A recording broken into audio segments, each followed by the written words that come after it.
એક ઘન જંગલમાં એક વિશાળ અને બળવાન હાથી રહેતો હતો. તેનું નામ હતું ગજરૂ.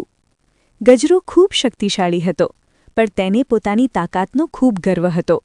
જંગલના બીજા પ્રાણીઓ તેને જોઈને ડરી જતા.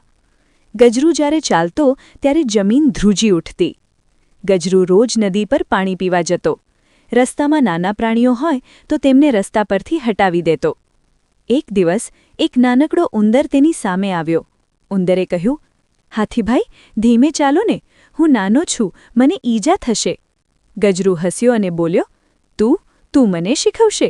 હું તો જંગલનો સૌથી બળવાન પ્રાણી છું. ઉંદર શાંતિથી બોલ્યો, મોટું હોવું જ બળવાન હોવું નથી.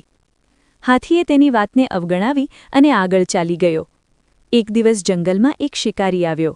તેણે મોટો જાળ પાથર્યો. ગજરૂ પાણી પીવા જઈ રહ્યો હતો અને અચાનક જાળમાં ફસાઈ ગયો. તે ખૂબ જોરથી ચીસો પાડવા લાગ્યો. જંગલના બધા પ્રાણીઓ ભેગા થયા, પણ કોઈ મદદ કરી શક્યું નહીં. એ સમયે એ નાનો ઉંદર ત્યાં આવ્યો. ઉંદરે કહ્યું, હાથીભાઈ, ચિંતા ન કરો, હું તમારી મદદ કરું. હાથીએ આશ્ચર્યથી કહ્યું, તું મારી મદદ કરશે? ઉંદરે પોતાના નાનકડા દાંતથી જાળ કાપવાનું શરૂ કર્યું. થોડીવારમાં જાળ તૂટવા લાગ્યો અને ગજરૂ છૂટી ગયો. ગજરૂને સમજાયું કે નાનું હોવું નબળાઈ નથી. તે ઉંદર પાસે ગયો અને બોલ્યો, મિત્ર, મને માફ કર, મેં તને નાનો સમજીને અવગણ્યો. ઉંદર હસ્યો અને બોલ્યો, મિત્રતામાં મોટું નાનું નથી હોતું. તે દિવસથી ગજરૂ ગર્વ છોડીને સૌ સાથે પ્રેમથી રહેવા લાગ્યો. જંગલમાં હવે શાંતિ અને મિત્રતા છવાઈ ગઈ.